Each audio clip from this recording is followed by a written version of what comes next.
2, 3. Assalamualaikum warahmatullahi wabarakatuh. Perkenalkan, nama saya Indiani Rahyuningsi dan teman saya. Dan saya Mesyana Maida. Kami berdua dari kelas 2. Di sini kita akan menceritakan tentang perlawanan Banten. Banten memiliki posisi yang strategis sebagai bandar perdagangan internasional. Oleh karena itu, sejak semula Belanda ingin menguasai Banten, tetapi tidak pernah berhasil. Akhirnya VOC membangun bandar di Batavia pada tahun 1619. Terjadi persaingan antara Banten dan Batavia memperebutkan posisi sebagai bandar perdagangan internasional. Oleh karena itu, rakyat Banten sering melakukan serang-serangan terhadap VOC. Dan pada tahun 1651, Pangeran Surya ini naik tahta di Kesultanan Banten.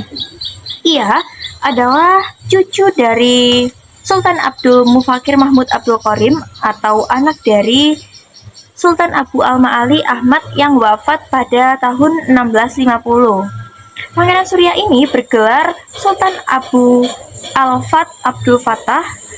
Sultan Abu Al-Fat Abdul Fattah ini lebih dikenal dengan nama Sultan Ageng Tirtayasa. Ia berusaha memulihkan posisi Banten sebagai bandar perdagangan internasional sekaligus menandingi perkembangan VOC di Batavia pada zaman itu. Beberapa kebijakan, misalnya mengundang para pedagang Eropa seperti Inggris, Prancis, Denmark, dan Portugis. Sultan Ageng Tirtayasa juga mengembangkan hubungan dagang dengan beberapa negara di Asia, misalnya Persia, Benggala, Siam, dan Cina. Perkembangan di Banten ternyata sangat tidak disenangi oleh VOC. Oleh karena itu, untuk melemahkan peran Banten sebagai bandar perdagangan, VOC seringkali melakukan blokade.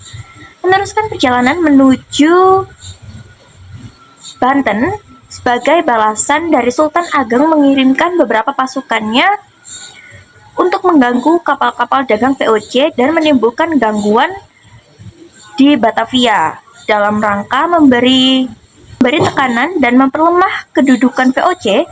Rakyat Banten juga melakukan perusakan terhadap beberapa kebun tanaman tebu milik VOC. Akibatnya, hubungan antara Banten dan Batavia ini semakin memburuk.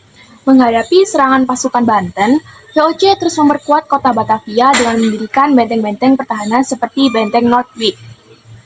Dengan tersedianya beberapa benteng di Batavia, diharapkan VOC mampu bertahan dari berbagai serangan dari luar dan mengusir para penyerang tersebut. Sementara itu, untuk kepentingan pertanian, Sultan Ageng memerintahkan untuk membangun saluran irigasi yang membentang dari Sungai Untung Jawa sampai Pontang. Selain berfungsi untuk meningkatkan transportasi perang, pada masa pemerintahan Sultan Ageng ini memang banyak dibangun saluran irigasi. Oleh karena jasa-jasanya ini, maka Sultan digelari Sultan Ageng Tirtayasa. Tahu nggak sih apa artinya Tirta? Apa itu artinya? Tirta itu artinya air. Serangan dan gangguan terhadap VOC terus dilakukan di tengah-tengah mengobarkan semangat anti VOC itu. Pada tahun 1671, Sultan Ageng Tirtayasa mengangkat putra mahkota Abdul Nazar Abdul Qahar sebagai raja pembantu yang lebih dikenal dengan nama Sultan Haji. Serangan dan gangguan terhadap VOC terus dilakukan di tengah-tengah mengorbankan semangat anti VOC itu. Pada tahun 1671, Sultan Ageng Tirtayasa mengangkat putra mahkota Abdul Nazar Abdul Qahar sebagai raja pembantu yang lebih dikenal dengan nama Sultan Haji. Sebagai raja pembantu, Sultan Haji bertanggung jawab urusan dalam negeri, dan Sultan Ageng Tirtayasa bertanggung jawab urusan luar negeri, dibantu oleh putranya yang lain, yakni Pangeran Arya Purbaya.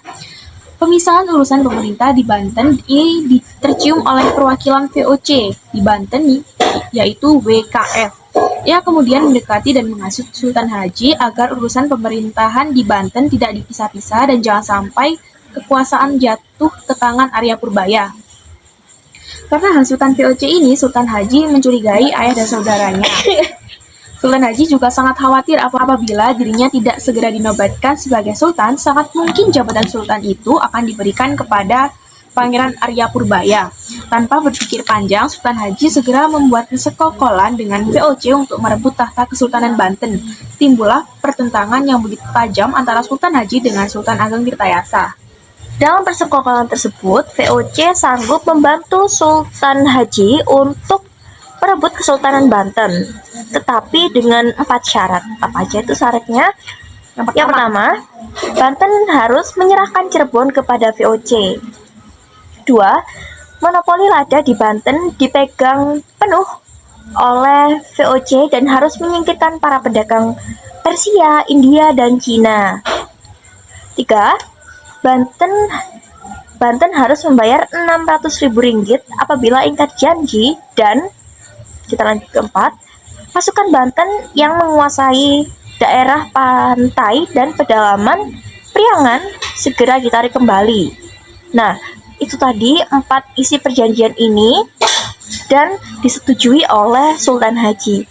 Nah, pada tahun 1681, VOC atas nama Sultan Haji berhasil merebut Kesultanan Banten.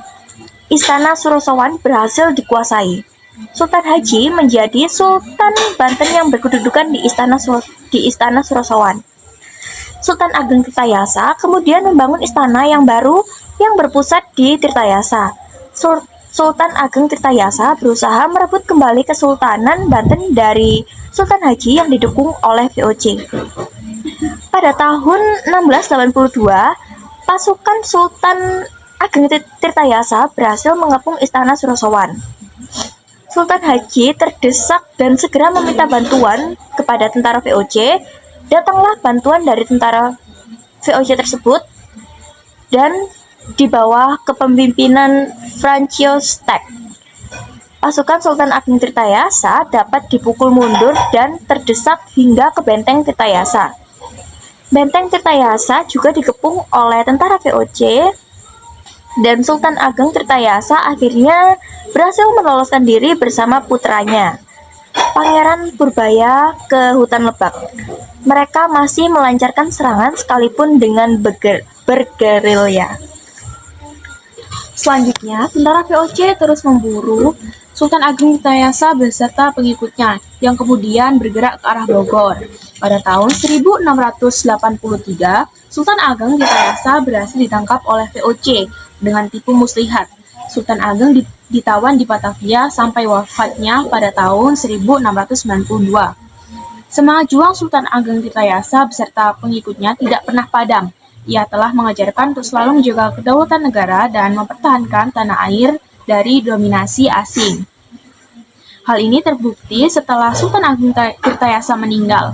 Perlawanan rakyat Banten terhadap VOC terus berlangsung. Misal pada tahun 1750, berkorban perlawanan yang dipimpin oleh seorang ulama terkenal, yakni Ki Tapa.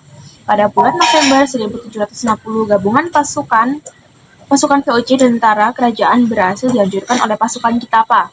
Ki Tapa ini antara lain juga mendapat dukungan seorang pangeran yang bekerja sama dengan Ratu Bagus. Perlawanan Ki Tapa ini semakin meluas. VOC tidak ingin dipermalukan oleh pasukan pribumi. Oleh karena itu, pada tahun 1751, VOC mengerahkan pasukan gabungan yang jumlahnya sangat besar, yaitu mencapai 1.250 personil untuk mengepung pasukan Ki Tapa dan Ratu Bagus. Pasukan Ki Tapa dapat didesak oleh VOC, namun melancarkan perang gerilya, Ki Tapa telah menjadi lambang kekuatan Banten yang tidak pernah terkalahkan. Jadi itu tadi cerita perlawanan Banten. Sekian dari kita, kurang lebihnya mohon maaf. Wassalamualaikum warahmatullahi wabarakatuh. Bye-bye.